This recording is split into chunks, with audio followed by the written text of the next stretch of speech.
नमस्कार दोस्तों, मैं राहुल तोमर स्वागत करता हूं आपके अपने चैनल में। आज हम इस वीडियो में बात करने वाले हैं डी ट्रिपल एस बी की तरफ से निकाली वैकेंसी के बारे में। डी ट्रिपल एस बी की तरफ से वेरियस पोस्ट के लिए हायरिंग की जा रही है। जेई के लिए, एई के लिए, एएसओ के लिए हायरिंग की जा रही है।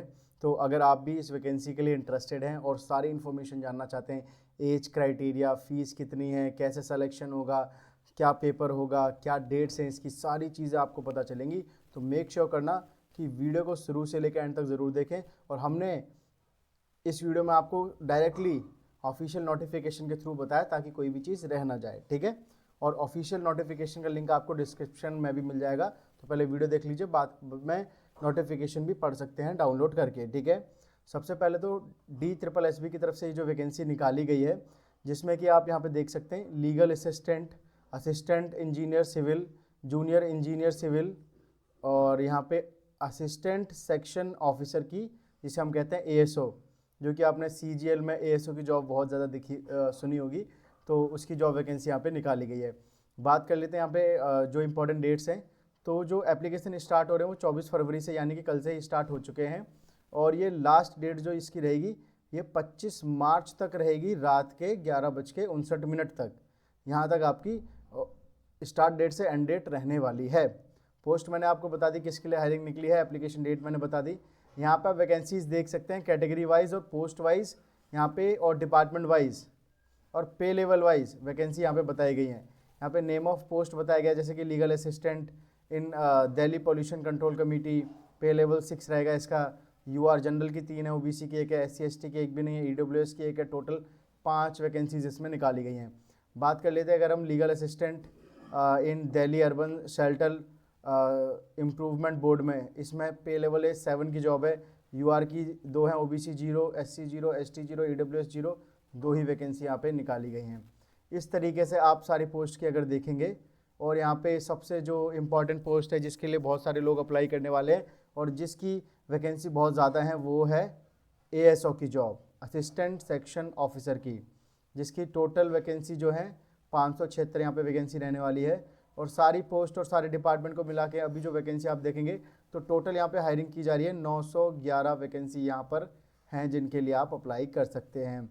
और अप्लाई करने का तरीका ये होगा कि इस वेबसाइट पे आपको जाना है, DSSBonline.nic.in पे जाना है, और 25 मार्च 11:59 PM से, मतलब रात के 11:59 से पहले पहले आपको फॉर्म भर देना है। अदरवाइज़ जो लिंक है वो डिसेबल हो जाएगा, वो बंद हो जाएगा, फिर आप उस पर फॉर्म नहीं भर पाएंगे, ठीक है। और इम्पॉर्टेंट नोट यहाँ पे दिया गया है जो कि आप देख सकते हैं कि ऑनलाइन जो कि है, only online application will be accepted. ऐसा नहीं कि जैसे कि बहुत सी वैकेंसीज़ में क्या होता है, अगर आपने पहले किसी वैकेंसी में देखा होगा कि आप पोस्ट के थ्रू भी आपका फॉर्म भर के भेज सकते हैं कुछ, तो यहाँ पे ओनली ऑनलाइन एप्लीकेशन ही एक्सेप्ट किए जाएंगे, जो कि इनकी वेबसाइट पर जाके आपको करना है। अब यहाँ पे अगर हम बात कर लें तो हर एक पोस्ट के लिए, जैसे कि लीगल असिस्टेंट, जेई, एई और एएसओ के लिए अलग अलग से बता रखा है कि किस कैटेगरी में कितनी जॉब है, उसकी एजुकेशन क्वालिफिकेशन क्या है, एक्सपीरियंस क्या मांगा गया है, पे स्केल क्या है, एज लिमिट क्या है।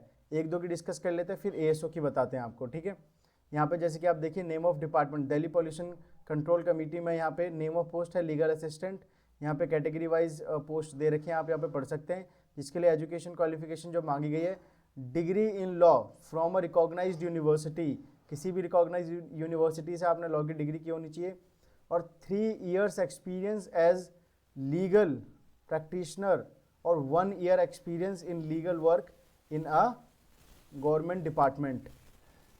आपके पास ये जो लीगल असिस्टेंट बनने के लिए आपके पास 3 साल की डिग्री तो होनी चाहिए लॉ की, उसके साथ साथ या तो आपके पास 3 साल का एक्सपीरियंस हो लीगल प्रैक्टिशनर का, या फिर ऑप्शन है, डिग्री मैंडेट है लेकिन इसमें ऑप्शन है, तो 3 साल का एक्सपीरियंस हो प्रैक्टिशनर का, या तो 1 साल का एक्सपीरियंस हो किसी लीगल वर्क में गवर्नमेंट डिपार्टमेंट में, ठीक है।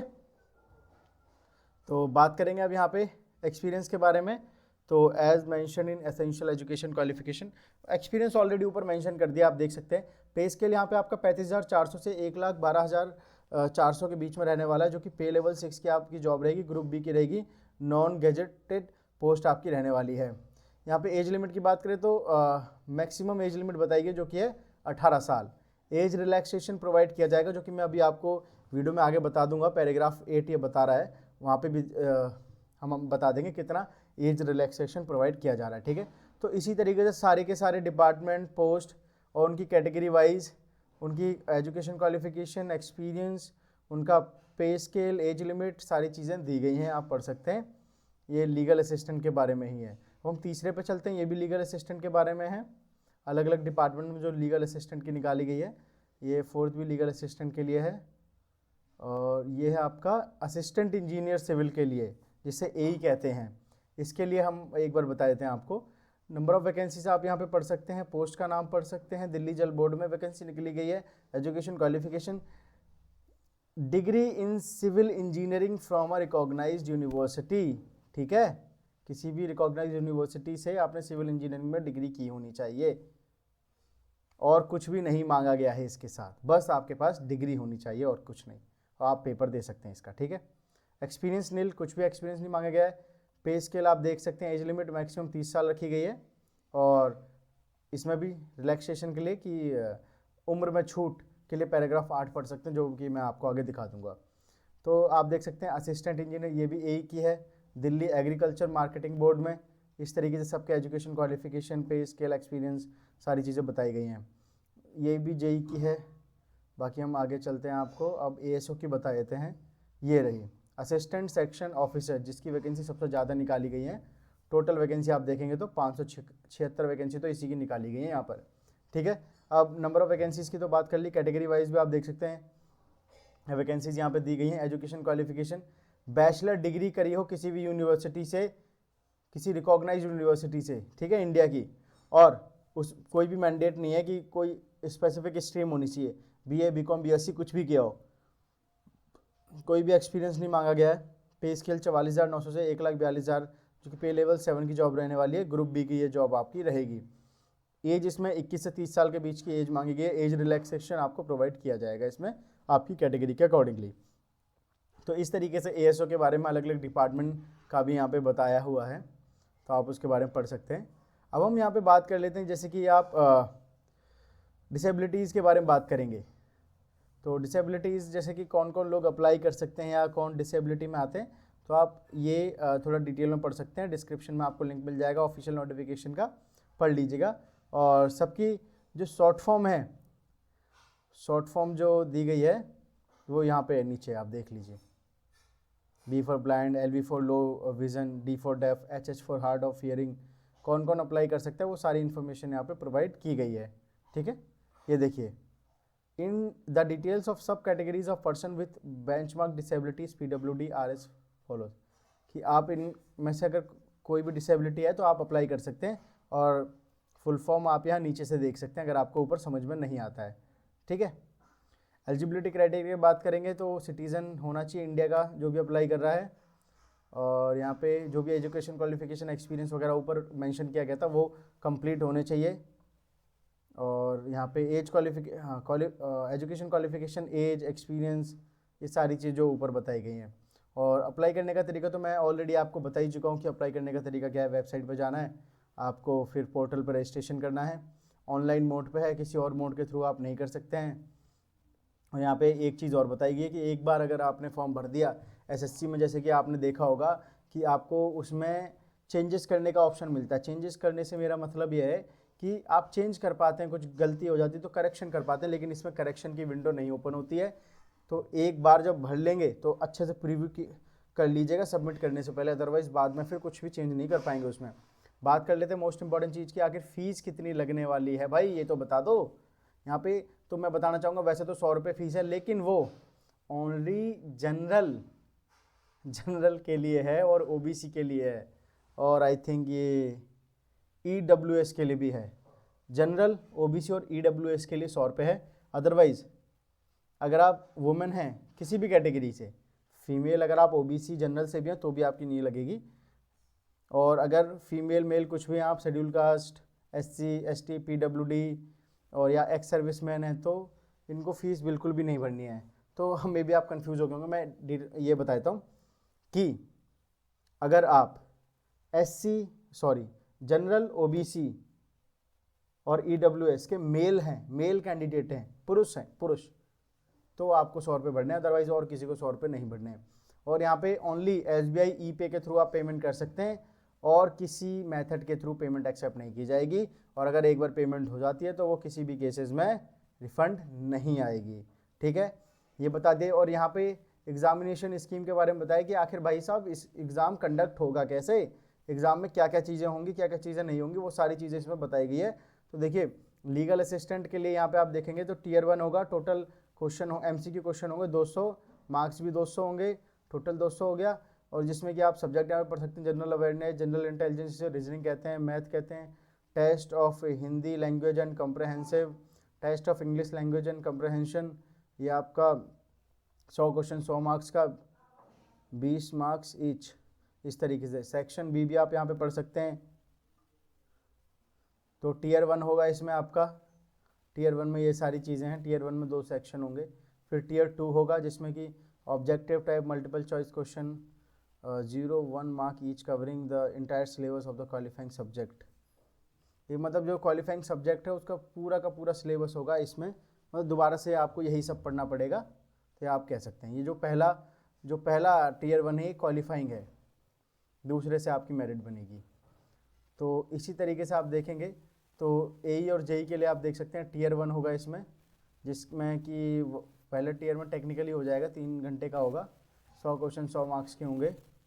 और यहाँ पे आप देख सकते हैं कि सब्जेक्ट देख लीजिए, जनरल अवेयरनेस, इंटेलिजेंस, मतलब जिसे रीजनिंग कहते हैं, मैथ, और ये सब मोस्टली ऊपर की तरह है, बाकी आप पढ़ सकते हैं इसमें। और बात कर लें इसमें भी सेक्शन बी होगा, फिर एक ही टीयर के अंदर सेक्शन बी होगा और उसी पे आपकी मेरिट वगैरह बनेगी। जैसे कि लीगल असिस्टेंट के लिए 2 टीयर हो रहे थे, लेकिन इसके लिए बस एक ही टीयर होगा, उसी में 2 सेक्शन होंगे। फिर बात कर लेते हैं मोस्ट इंपॉर्टेंट, जिसके लिए मे बी आप इस वीडियो को देख रहे होंगे, ASO के लिए, जिसमें कि टीयर 1 होगा 200 क्वेश्चन 200 मार्क्स का, और यहाँ पे सब्जेक्ट दिए हुए हैं, जैसे कि ऊपर सब्जेक्ट यहाँ पे दिए गए हैं। और फिर इसमें टीयर 2 भी होगा ASO में। ठीक है, टीयर 2 भी यहाँ पर होने वाला है, तो आप ये देख लीजिए।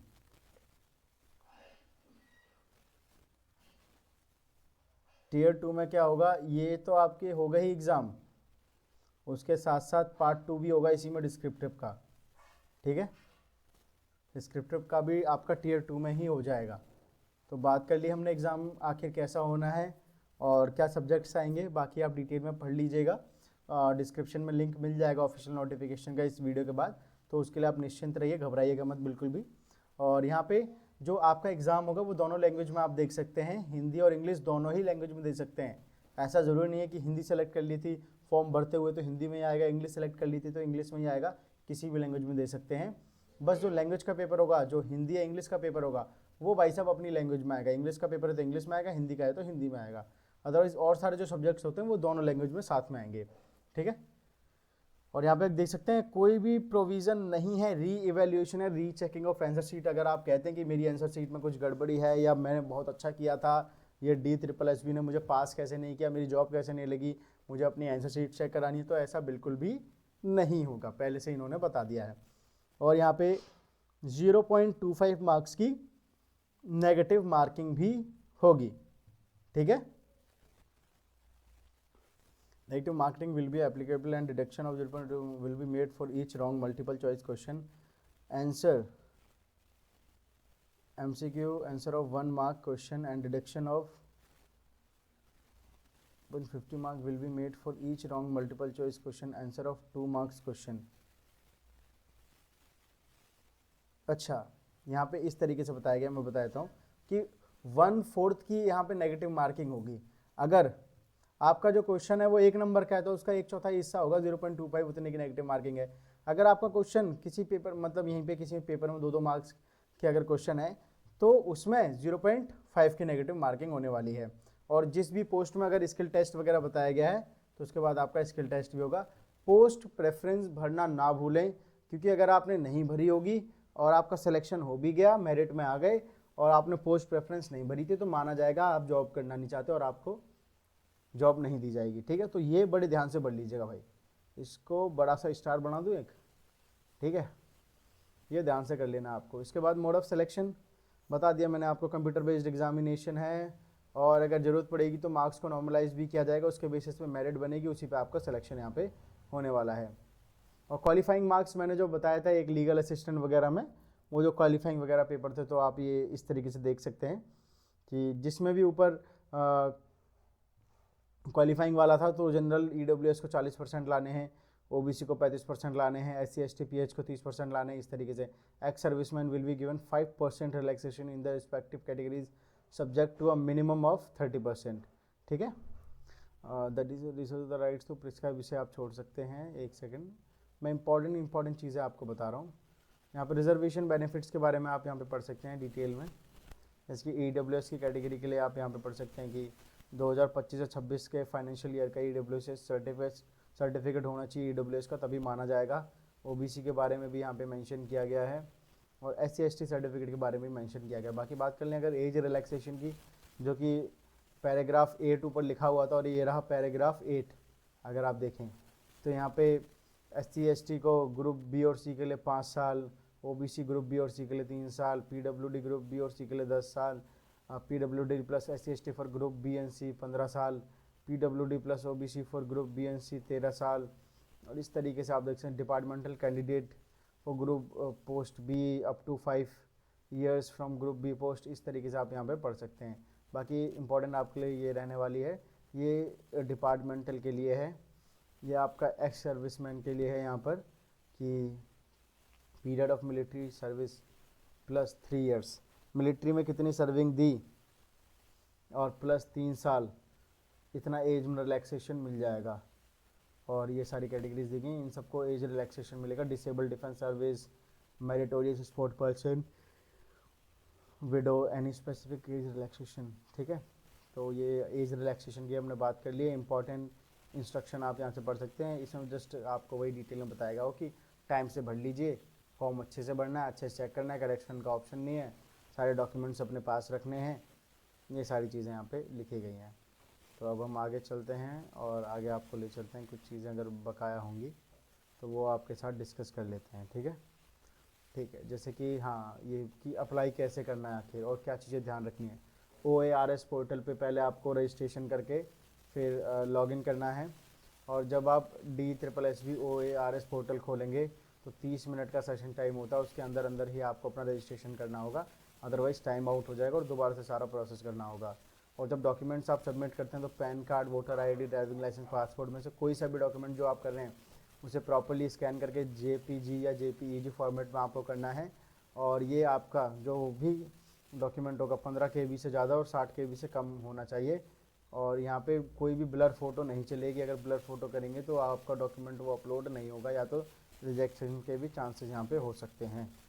ठीक है, ईमेल आईडी, एक वैलिड ईमेल आईडी प्रोवाइड करनी है, क्योंकि फ्यूचर में आपसे जब कोई भी कॉन्टैक्ट, कोई इन्फॉर्मेशन प्रोवाइड की जाएगी तो उसी पे आएगी। एक एक्टिव मोबाइल नंबर भी आपको प्रोवाइड करना है रजिस्ट्रेशन करते टाइम, जो कि चालू हो। ठीक है, उसके बाद आप यहाँ पे देख सकते हैं, जैसे कि हमने ऊपर बताया था कि DSSB की तरफ से लिखा गया था कि ज़रूरत पड़ी तो यहाँ पर नॉर्मलाइज भी किया जाएगा, तो नॉर्मलाइजेशन का फॉर्मूला यहाँ पे लिखा गया है, जिसके अकॉर्डिंगली आप समझ सकते हैं नॉर्मलाइजेशन के बारे में। ठीक है, तो ये हमारी, अब एक सेकंड बस, ये हमारा नोटिफिकेशन ख़त्म हो चुका है, हमने सारी इंपॉर्टेंट चीज़ें आपको बता दी हैं। कोई डाउट रह गया तो कमेंट बॉक्स में कमेंट करके ज़रूर पूछेगा, उसका जवाब आपको ज़रूर दिया जाएगा। मिलते हैं किसी नई वीडियो में, तब तक के लिए जय हिंद दोस्तों।